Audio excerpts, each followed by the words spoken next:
ஆமீன்.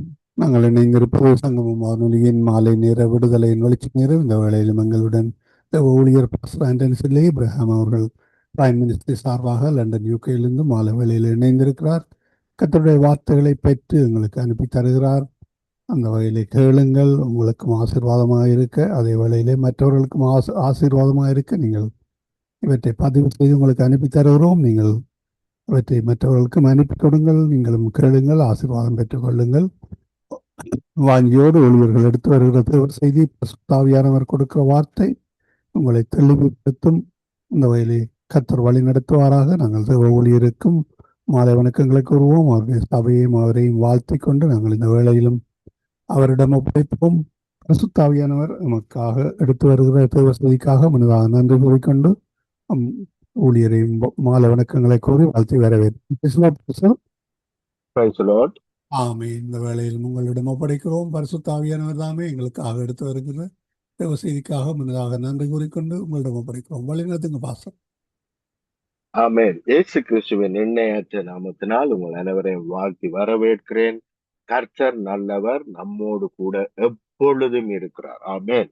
உலகத்தின் முடிவு பரியந்தமும் சதா நாட்களிலும் எங்களோடு கூட இருக்கிறார். எங்களை கைவிடவில்லை, எங்களை அவர் விட்டு விலகவில்லை. ஆமென். ஜெபம் பண்ணுவோம். அன்பின் பிதாவே, இந்த வேலைக்காக நன்றி. நீர் எங்களை கைவிடாத தேவனாய், விட்டு விலகாத தேவனாய், எப்பொழுதும் எங்களுக்கு உதவி செய்கிற தேவனாய், நன்மை செய்கிற தேவனாய், மீட்கிற தேவனாய், உயிர்ப்பிக்கிற தேவனாய் இருக்கிறீர். இன்றைய நாளிலும் உங்களுடைய வார்த்தை எங்களை உயிர்ப்பிக்கட்டும்,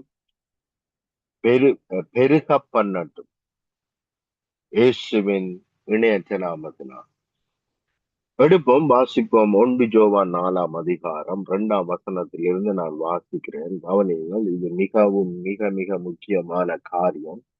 எப்படியாய் நாங்கள் தேவனுக்குள் செயல்பட வேண்டும், தேவனுடைய பிள்ளைகளாய், சபையாய் நாங்கள் எப்படி செயல்பட வேண்டும் என்பதை இங்கே நாங்கள் பார்க்கலாம்.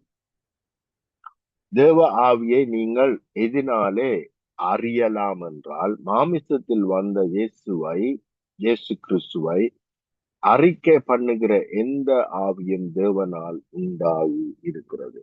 அப்ப நாங்கள் அநேக வேளைகளிலே நாங்கள் இதை யாராவது அறிக்கை பண்ணினால், அப்படி தவறாக அறிக்கை பண்ணினால், அல்லது இயேசு கிறிஸ்து மாமிசத்தில் வந்த இயேசு கிறிஸ்து ஏற்றுக்கொள்ளாவிட்டால் அதுதான் தவறான ஆவி என்று நினைக்கிறோம். ஆனால் அநேக வேளைகளிலே அவர் செய்து முடித்தவைகளையே நாங்கள் ஏற்றுக்கொள்ளாமல் இருக்கிறோம். அவருடைய மாமிச சரீரத்திலே நம்முடைய பாவங்களை அவர் சரீரத்திலே ஏற்றுக்கொண்டார்.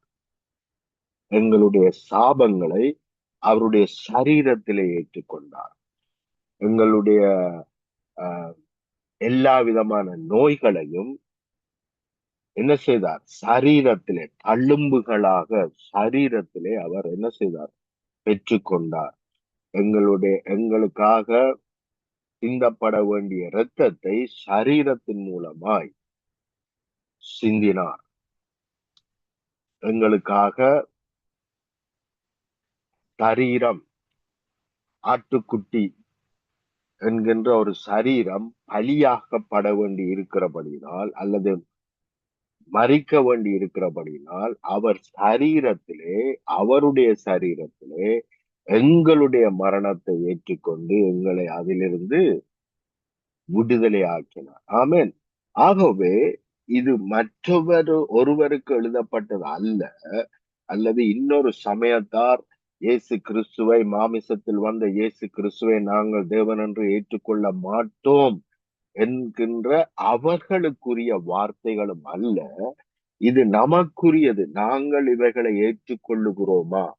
என்னுடைய பாவம் அவர் மேல் சென்றபடியினால் நான் பூரணமாய் விடுதலை ஆகிவிட்டேன், இனிமேல் பாவம் என்னை மேற்கொள்ள முடியாது என்று நான் விசுவாசிக்கிறேனா? என்மேல் இருக்கிற சுகையினம் அவருடைய சரீரத்திலே போனபடியினால் நான் இப்பொழுது விடுதலை ஆக்கப்பட்டிருக்கிறேன், சுகமாக்கப்பட்டிருக்கிறேன் என்று நான் விசுவாசிக்கிறேனா? அப்ப சரீரத்திலே வந்த, மாமிசத்தில் வந்த இயேசுவை அறிக்கை பண்ணுகிற எந்த ஆவியும் தேவனால் உண்டாயிருக்கிறது.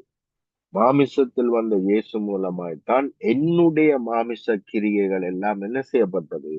அழிக்கப்பட்டது. ஆமென். நான் விடுதலை ஆக்க பட்டிருக்கிறேன். அப்படியாக நான் கிறிஸ்துவை ஏற்றுக்கொண்டிருக்கிறேனா என்பது மிகவும் அவசியம்.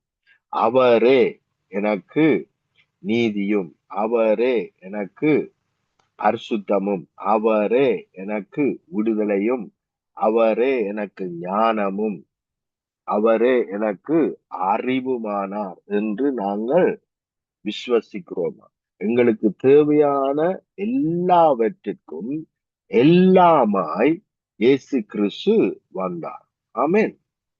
என்னெல்லாம் என்னுடைய வாழ்க்கையிலே தேவை இருக்கிறதோ அல்லது விடுதலை வேண்டுமோ, எந்த ஏரியாவில் எல்லாம் எனக்கு விடுதலை வேண்டுமோ, அவை எல்லாவற்றையும் எனக்கு கொடுக்கும்படி, என்னை உயிரோடு எழுப்பும்படி, மீட்கும்படி அவர் தன்னை தானே ஒப்பு கொடுத்தார். ஆமென். மாமிசத்தில் வந்த இயேசுவை அறிக்கை பண்ணாத என்றால் இப்படிப்பட்ட அறிவில்லாத எந்த ஆவியின் தேவனால் உண்டானது அல்ல என்றால் அநேக வேளைகளிலே நாங்கள் சந்தேகப்படுகிறோம். அநேக வேளைகளிலே இதை தேவன் செய்து முடித்தாரா? அப்படி அவர் செய்து முடித்திருந்தால் ஏன் நான் இன்னமும் இப்படியாக இருக்கிறேன் என்றுதான் நாங்கள் கேள்வி கேட்கிறோம். இப்படியான கேள்விகள் தோன்றுகிறது. அநேக வேளைகளிலே நாங்கள் நினைக்கிறோம் என்று நினைக்கிறோம். ஆனால் உண்மையிலேயே அப்படியான சிந்தனை பிசாசினிடத்திலிருந்து வருகிறது. பிரியமானவர்களே, பல வருடங்களுக்கு முன்பதாக நான் ஒரு காரியத்துக்காக ஜெபித்துக் கொண்டே இருக்கிறேன். தொடர்ச்சியாக நான் ஜெபித்துக் கொண்டு இருக்கும் பொழுது, ஜெபித்துக் கொண்டு இருப்பது மாத்திரமல்ல, தொடர்ச்சியாக காலை மாலை என்று சொல்லி என்ன செய்வேன்? தேவனை தேடுகிறவனாய் இருக்கிறேன். முழு நேரமும் ஆண்டவரை தேடுகிறவனாய் நான் இருக்கும் பொழுது, அந்த காரியம், நான் எந்த காரியத்துக்காக ஜெபித்துக் கொண்டிருந்தேனோ அந்த காரியங்கள் தாமதமாக இருந்தது. அப்படி இருக்கும் பொழுது என்னுடைய உள்ளத்திலே நான் ஒரு நாள் தூங்கிக் கொண்டிருக்கிறேன். அப்பொழுது என்னுடைய உள்ளத்திலே சிந்தை வருகிறது.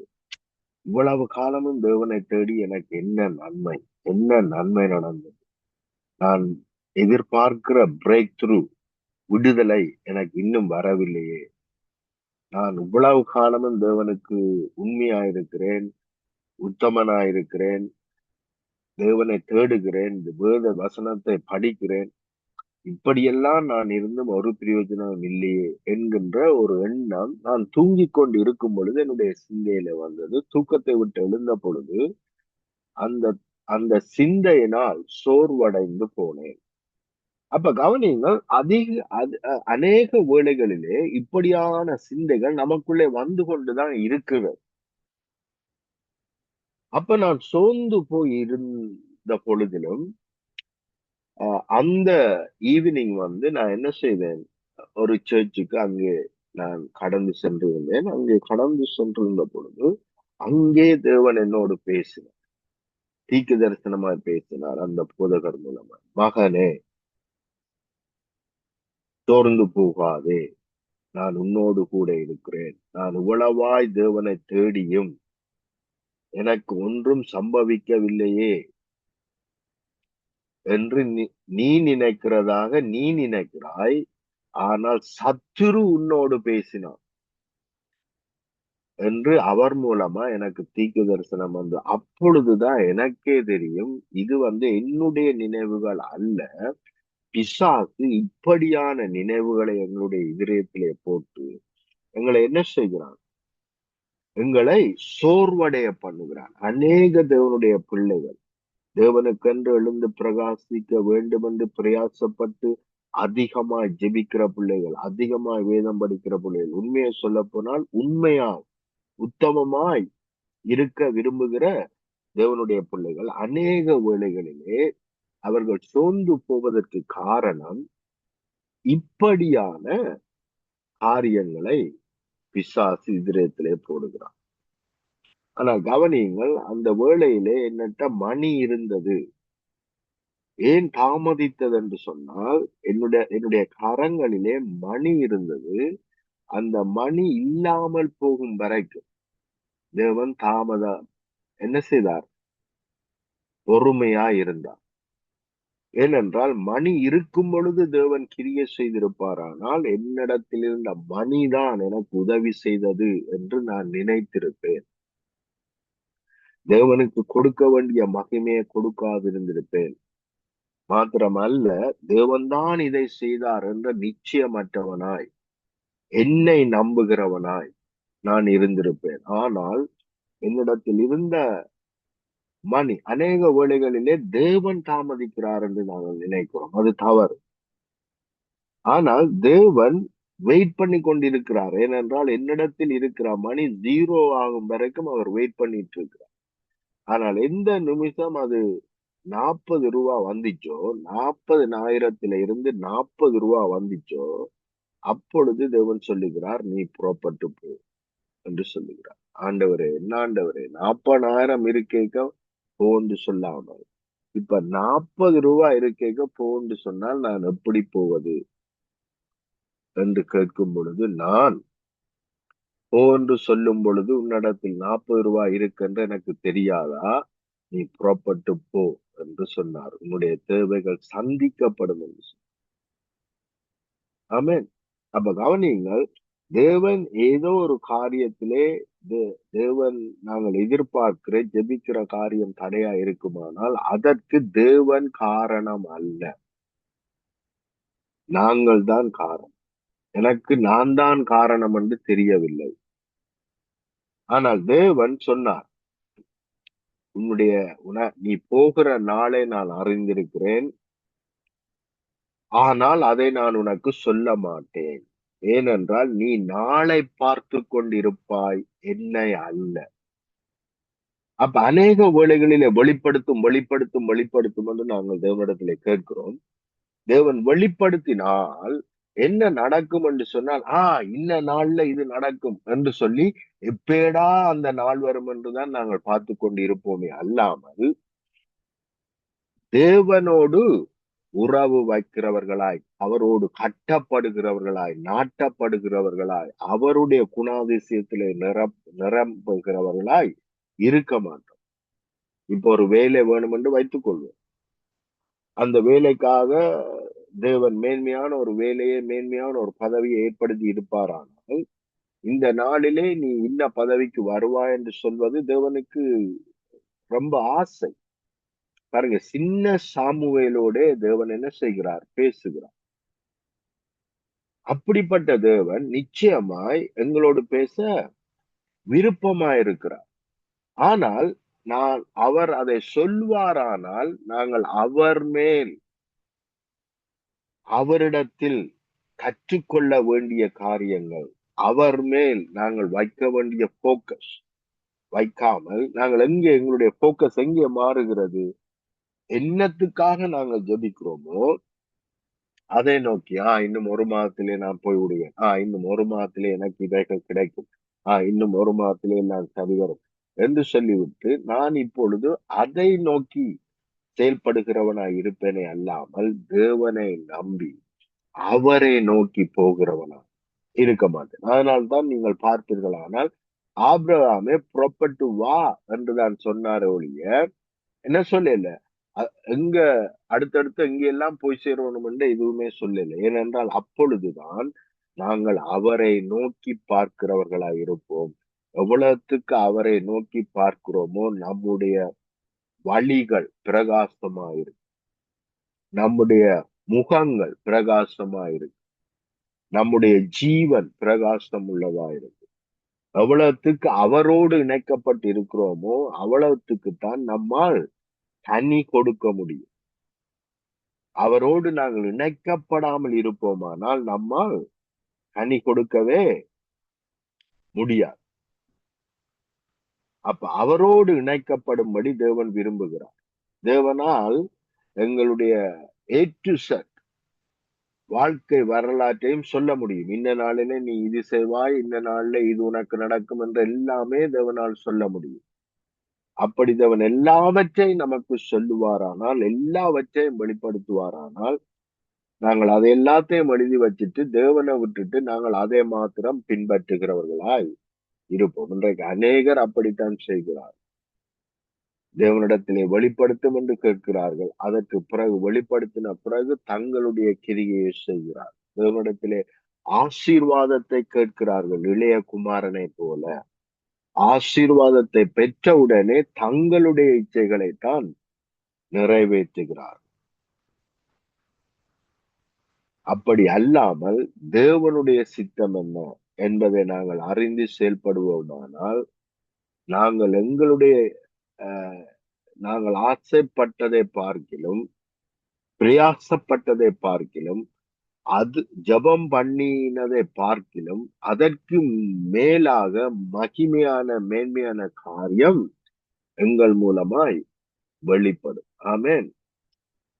1 யோவான் 4 அதிகாரம் 9 தம்முடைய ஒரே பேரான குமாரனாலே நாம் பிழைத்திருக்கும்படிக்கு, தமிழ்ல பிழைத்திருக்கும் என்று எழுதப்பட்டிருக்கிறது, ஆனால் ஆசீர்வதிக்கப்பட்டிருக்கும்படிக்கு, ஜீவன் உடையவர்களாய் இருக்கும்படிக்கு தேவன் அவரை உலகத்திலே அனுப்பினதினால் தேவன் நம்மேல் வைத்த அன்பு வெளிப்பட்டது. ஆமென். அப்ப தேவனுடைய அன்பை எங்கே கற்றுக்கொள்ளுகிறோம் என்றால், அவருடைய சொந்த குமாரன் என்றும் பாராமல் நமக்காக அவரையே என்ன செய்தார்? ஒப்பு கொடுத்தபடியினால் எவ்வளவு மேன்மையாக மகிமையாக நம்மை நினைக்கிறார், எவ்வளவாய் நம்மை மதிக்கிறார். இன்றைக்கு அதை புரியாமல் இருக்கிறோம். தேவனுடைய கண்களிலே நாங்கள் ஒரு அற்பமான தூசியானவர்களாய் அல்ல, தேவனுடைய கண்களிலே அவருடைய ப்ரெஷஸ், ப்ரெஷஸ் என்றால் தமிழ்ல அவருடைய ட்ரெஷர்ஸாய் நாங்கள் இருக்கிறோம். ஆமென். அப்ப ட்ரெஷர் என்று சொன்னால் அந்த ட்ரெஷர் யார்கிட்ட இருக்கிறதோ அவருடைய இருதயம் முழுக்க அங்கதான் இருக்கு. அப்ப தேவனுடைய இருதயம் எங்க இருக்கிறது? நம்ம மத்தியிலே தான் இருக்கிறது, நம்மை நோக்கித்தான் இருக்கிறது. ஆமென். அப்ப இவ்வளவாய் தேவன் அன்பு கொண்டிருக்கிறார். எவ்வளவுக்கு அதிகமாய் தேவனுடைய அன்பை தியானிக்கிறோமோ அவ்வளவுக்கு அதிகமாய்த்தான் நாங்கள் அவருடைய அன்பிலே செயல்பட முடியும். அவருடைய அன்பை நாங்கள் அறியாவிட்டால் எவ்வளவுதான் வரங்களை நாங்கள் பெற்றிருந்தாலும், வல்லமைகளை நாங்கள் பெற்றிருந்தாலும், விசுவாசத்திலே விசுவாச வீரர்களாய் நாங்கள் நடந்தாலும், அன்பு நமக்கு இராவிட்டால் நாம் ஒன்றும் இல்லை. ஆகவே அன்பு மிகவும் முக்கியம். ஆனால் எவ்வளவா எங்களை அவர் நேசித்தார் என்பதை அறியாவிட்டால் என்னுடைய ஜெபங்கள் எப்படிப்பட்டதா இருக்கும் என்று சொன்னால் ஒரு லிமிட் உள்ளதா இருக்கும். ஏனென்றால் இவ்வளவுதான் தேவன் எனக்கு செய்வார் அப்படியாகத்தான் தோன்றும். ஆனால் தேவன் லிமிட்டே இல்லாமல் நம்மை நேசிக்கிறவராய் இருக்கிறார். ஆமென். கவனிங்கள், ஒரே பேரான் குமாரனை நமக்காக ஒப்பு கொடுத்தார். ஆமென். நாம் தேவனிடத்தில் அன்பு கூர்ந்ததினால் அல்ல. இதைத்தான் மிகவும் கவனிக்கணும் பிரியமானவர்களே. நாங்கள் எங்களுடைய கிரியை நம்பி வாழுகிறோம். இது எவ்வளவு தவறு. நாம் தேவனிடத்தில் அன்பு கூர்ந்ததினால் அல்ல, அவர் நம்மிடத்தில் அன்பு கூர்ந்து நம்முடைய பாவங்களை நிவர்த்தி செய்கிற கிருபாதார பலியாக நம்முடைய குமாரனை அனுப்பதினாலே அன்பு உண்டாயிருக்கிறது. ஆமென்.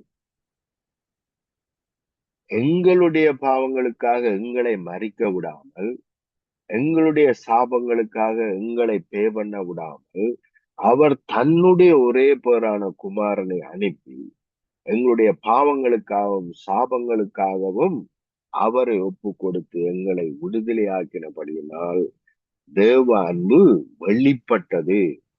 ஆமென். அப்ப நாங்கள் செய்ததினால் அல்ல, அநேக வேளைகளிலே நாங்கள் என்ன செய்கிறோம்? இவை எல்லாவற்றையும் சரியா செய்தோமோ என்று நாங்கள் சிந்திக்கிறோம். இந்த சிந்தனை பிசாசினிடத்திலிருந்து வருகிறது. நீ அப்படி செய்தாயா? நீ இப்படி செய்தாயா? தேவனுக்கு அதை செய்தாயா? இதை செய்தாயா? அதனால் தான் உனக்கு நடக்கல என்று எனக்குள்ளே ஒரு சிந்தை வருமானால் அது தேவ சிந்தை அல்ல. இப்படியாக பிசாசு நம்மோடு பேசுகிறார். ஆனால் நாம் செய்ததினால் அவர் செய்யவில்லை. நாம் செய்ததின் பிரதிபலனாய் அவர் செய்யவில்லை.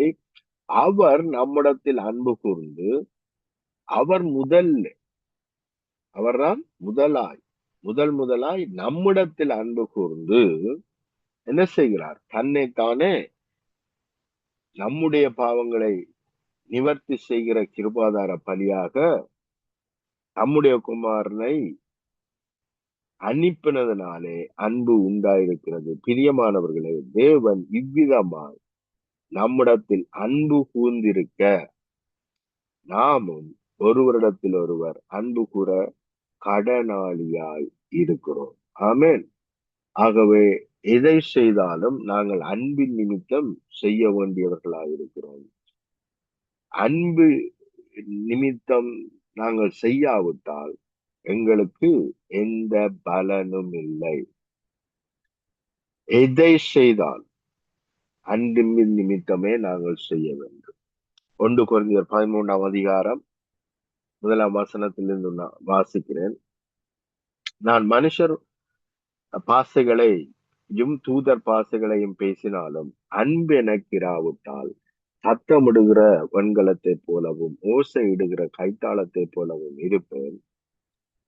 நான் தீக்கு தரிசன வார்த்தை உடையவனாயிருந்து சகல ரகசியங்களையும் சகல அறிவையும் அறிந்தாலும் மலைகளை பேர்க்கத்தக்கதாக சகல விசுவாசம் உள்ளவனாய் இருந்தாலும் எனக்கு அன்பு இராவிட்டால் நான் ஒன்றும் இல்லை. அப்ப கவனிங்கள், தேவனுடைய பிள்ளைகள் நாம் எல்லோருமே அன்பின் நிமித்தம் தான் செயல்பட வேண்டும். பாருங்க, பிரதர் லெஸ்லி பிரதர் இந்த ரேடியோ ஊடகத்தை உருவாக்கி அன்பின் நிமித்தம் தேவ செய்தி எல்லாவரையும் போய் சேர வேண்டும், எல்லாருக்கும் விடுதலை கிடைக்க வேண்டும் என்ற அன்பின் நிமித்தம் அவர் இந்த ஊழியத்தை செய்து வருகிறார். நான் இதுல ஏன் ஜாயின் பண்ணி மெசேஜை கொடுக்கிறேன்? அன்பின் நிமித்தம் தேவனுடைய செய்தி என்ன செய்யட்டும்? தேவனுடைய பிள்ளைகள் ஒவ்வொருவரையும் மேற்கொள்ளட்டும், அழுகி பெருக பண்ணட்டும் என்கின்ற அன்பின் நிமித்தம். அப்ப நாம் எதை செய்தால் அன்பின் நிமித்தம் செய்யாவிட்டால் அதிலே பலன் இல்லை. அவர்களுக்கும் பலன் இல்லை, நமக்கும் பலன் இல்லை. அப்ப நான் தீக்கு தரிசன வருஷத்தை உடையவனாயிருந்து சகல ரகசியங்களையும் சகல அறிவையும் அறிந்திருந்தாலும் மலைகளை பேர்க்கத்தக்க சகல விசுவாசம் உள்ளவனாயிருந்தாலும் அன்பு எனக்கு இராவிட்டால் நான் ஒன்றுமில்லை. எனக்கு உண்டான யாவற்றை நான் அன்னதானம் பண்ணினாலும் என் சரீரத்தை சுட்டரிப்பதற்கு கொடுத்தாலும் அன்பு எனக்கு இராவிட்டால் எனக்கு பிரயோஜனம் ஒன்றும் இல்லை.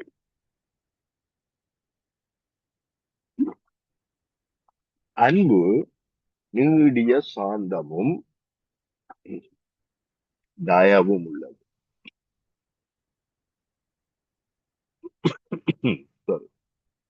அன்புக்கு பொறாமை இல்லை. அநேக வேளைகளிலே அப்படி நினைக்கிறோம், எங்களுக்கு பொறாமை இல்லை என்று நினைக்கிறோம். அப்புறமா என்ன செய்வோம்னா, அந்த ஊழியம் இப்படி இருக்கே, இந்த மனுஷன் ஆசீர்வதிக்கப்பட்டிருக்கிறானே, அந்த அவவிசுவாசி ஆசீர்வதிக்கப்பட்டிருக்கானே, என்னுடைய வாழ்க்கையில ஏன் வரவில்லை என்று என்ன செய்யும் கேட்கிறோம். ஏனென்றால் நாங்கள் விசுவாசிக்கவில்லை, நாங்கள் எங்களை நம்பி செயல்படுகிறோம். எனக்கு தேவையான சகலத்தையும் தேவன் ஏற்கனவே செய்து முடித்து விட்டார். என்னுடைய ஊழியத்துக்கு தேவையான சகலத்தையும் தேவன் செய்து முடித்து விட்டார் என்று சொல்லி நீங்கள் விசுவாசித்து ஜெபம் பண்ணி புறப்பட்டு போய் பாருங்கள். நிச்சயமாய் தேவனுடைய மகிமையை காண்பீர்கள். ஆமென். அன்பு தன்னை புகழாது, இருமாப்பாயிராது, அயோக்கியமானதை செய்யாது, தற்பொழிவை நாடாது, சினமடையாது. அநேக வேளைகளிலே நாங்கள் என்ன செய்கிறோம்? சில சில வேளைகளிலே நாங்கள் என்ன செய்கிறோம்? அழுத்தத்தின் நிமித்தம் சினமடைகிறோம். ஆனால் அந்த சூழ்நிலையிலும் நாங்கள் அன்பின் மூலமாய் செயல்பட வேண்டியது அவசியம். தீங்கு நினையாது. இது கூட மிகவும் அவசியம். இப்ப பாத்தீங்கன்னா உக்ரைன் தேசம் அல்லது இப்ப நாங்கள் உக்ரைன் தேசத்துக்கு சப்போர்ட் பண்ணுவோமானா ரஷ்யாவுக்கு உக்ரைன் குண்டு போட்டா சந்தோஷப்படுவோம். அப்ப அப்படி இருக்கக்கூடாது. எந்த சார்பும் அற்றவர்களாய் நாங்கள் நடுநிலை உள்ளவர்களாய், ரெண்டு சார்பிலுமே அழிவு வருகிறது, ஜனங்கள் அழிகிறார்கள். இது பிசாசனுடைய கிரியை. ஆகவே ரெண்டு தேசங்களுமே பாதுகாக்கப்பட வேண்டும், ரெண்டு தேசமுமே ரட்சிப்படைய வேண்டும் என்கின்ற என்ன இருக்க வேண்டும்? நியூட்ரல் இருக்க வேண்டும். ஆமென்.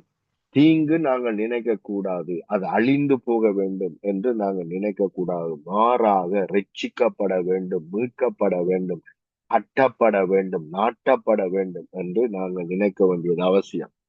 அநியாயத்தில் சந்தோஷப்படாமல், ஒரு தீங்கு செய்கிறவன் தீங்கானால் அவனுக்கு தீங்கு நடக்குது என்று சொல்லிக்க அதை பார்த்து சந்தோஷப்படக்கூடாது. சத்தியத்தில் சந்தோஷப்படும். அப்ப சத்தியத்தை பேச வேண்டியது அவசியம், சத்தியத்திலே சந்தோஷப்பட வேண்டியது அவசியம். ஆமென். சகலத்தையும் தாங்கும், சகலத்தையும் விசுவாசிக்கும் என்றால் தேவன் செய்து முடித்த சகலத்தையும் விசுவாசிக்கும். எந்த சூழ்நிலையிலும் தேவன் எந்த சூழ்நிலையையும் நன்மையாய் மாற்றுகிற தேவனாய் இருக்கிறார் என்று சகலத்தையும் விசுவாசிக்கும். ஒன்று ரெண்டு காரியங்களை அல்ல, சகலத்தையும் தேவன் செய்து முடித்தார். ஆகவே சகலமும் நன்மையாக மாற்றப்படும், நன்மையாக நடக்கும் என்று விசுவாசிக்க வேண்டியது, நம்ப வேண்டியது அவசியம். ஆமென். அன்பு ஒரு காலம் ஒழியாது. ஆனால் அநேக வேளைகளிலே நாங்கள் என்ன செய்யறோம்? இவ்வளவுதான், இதுக்கு மேல நம்மள எதுவும் செய்ய முடியாது என்று நாங்கள் நினைக்கிறோம். இல்லை, அன்புக்கு லிமிட் கிடையாது. ஆமென். ஆகவே ஒருவரை 70 முறை என்றால் 490 முறை ஒரு நாளைக்கு மன்னிக்க வேண்டுமானாலும் நாங்கள் மன்னிக்க வேண்டியது அவசியம். ஆமென். தீர்க்க தரிசனங்களானாலும் ஒளிந்து போகும், அந்நிய பாசைகளானாலும் ஓய்ந்து போகும், அறிவானாலும் ஒளிந்து போகும். நம்முடைய அறிவு குறைவுள்ளது, தீர்க்க தரிசனம் சொல்லுதலும் குறைவுள்ளது. நிறைவானது வரும் பொழுது குறைவானது ஒளிந்து போகும். இப்பொழுது விசுவாசம், நம்பிக்கை, அன்பு இம்மூன்றும் நிலைத்திருக்கிறது. இவைகளில் அன்பே தெரியும். ஆமென். ஏனென்றால் அன்பு, தேவ அன்பை நான் அறியாவிட்டால் எனக்கு விசுவாசம் வர முடியாது, நம்பிக்கை வர முடியாது, நாளைய குறித்து நான் நம்ப முடியாது, விசுவாசிக்க முடியாது. ஆனால் தேவ அன்பை நான் அறிந்திருப்பேன். ஆனால் அந்த அன்பினால் எல்லாவற்றையும் அவர் செய்து முடித்திருக்கிறபடினால் என்னுடைய நாளை, என்னுடைய எதிர்காலம் நிச்சயமாய் மேன்மையாக மகிமையாக இருக்கும் என்று நான் நம்ப முடியும், விசுவாசிக்க முடியும். ஆமென். ஜெபம் பண்ணும். அன்பின் பிதாவே, இந்த வேலைக்காக உமக்கு நன்றி செலுத்துகிறோம். உம்முடைய அன்பு எங்களை மேற்கொண்டிருக்கிறபடினால் வசனம் சொல்லுகிறது, உம்முடைய அன்பு நமக்குள்ளே ஊற்றப்பட்டிருக்கிறது என்று சொல்லுகிறதற்காக நன்றி. மாத்திரமல்ல, நாம் உமக்குள் இருக்கிறோம், நீர் எங்களுக்குள் இருக்கிறீர். ஆகவே உம்முடைய அன்பு எங்களுடைய அன்பு அல்ல, மாமிச அன்பு குறைவுள்ளது. ஆனால் உம்முடைய அன்பு எப்பொழுதும் நிறைவுள்ளது. இன்றைய நாளிலே நாங்கள் தியானித்த 1 கொரிந்தியர் 13 அதிகாரத்திலே சொல்லப்பட்டது போல உம்முடைய அன்பு எங்களை மேற்கொள்ளட்டும். நாங்கள் எதை செய்தால் அன்பின் நிமித்தம் எந்த ஒரு பிரதிபலனையும் எதிர்பார்க்காமல் அன்பின் நிமித்தம் செய்யும்படியான கிருபையை நமக்கு கொடுத்திருக்கிறீர். அதற்காக நன்றி செலுத்துகிறோம். யார் நன்றி சொன்னாலும் சொல்லாவிட்டாலும் நாங்கள் அன்பின் நிமித்தம் அவர்களுக்கு செய்ய கடமைப்பட்டிருக்கிறோம். அவர்களை நேசிக்க கடமைப்பட்டிருக்கிறோம். இவைகள் எல்லாம் உம்முடைய அன்பினால் ஆகும். அதற்காக நன்றி செலுத்துகிறோம். இன்னும் அதிகமாய் உம்முடைய அன்பிலே பெருக, அதிலே நடக்க, அதிலே வாழ எங்களுக்கு உதவி செய்யும். இயேசு கிறிஸ்துவின் இணையற்ற நாமத்தினால் ஆமென், ஆமென், ஆமென்.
ஊழியர் பாஸ்டர் ஆண்டனி ஏப்ரஹாம் அவர்கள் வழி நடத்தினார். நான் என்னுடைய மைக் ஆஃபில் இருந்தது, அதனாலே அவர் கேட்டிருக்க மாட்டார். இந்த வேலையிலும் பரிசுத்தாவியானவர் தாமே அவர் கூட அடுத்து வந்து செய்திக்காக முன்னதாக நன்றி கூறிக்கொண்டு, கர்த்தர் தாமே மிகுந்த அன்பினால் எங்களுடைய பாவ சாபங்களுக்காக அவரே பலியானார், அவரே இறங்கி வந்தார்.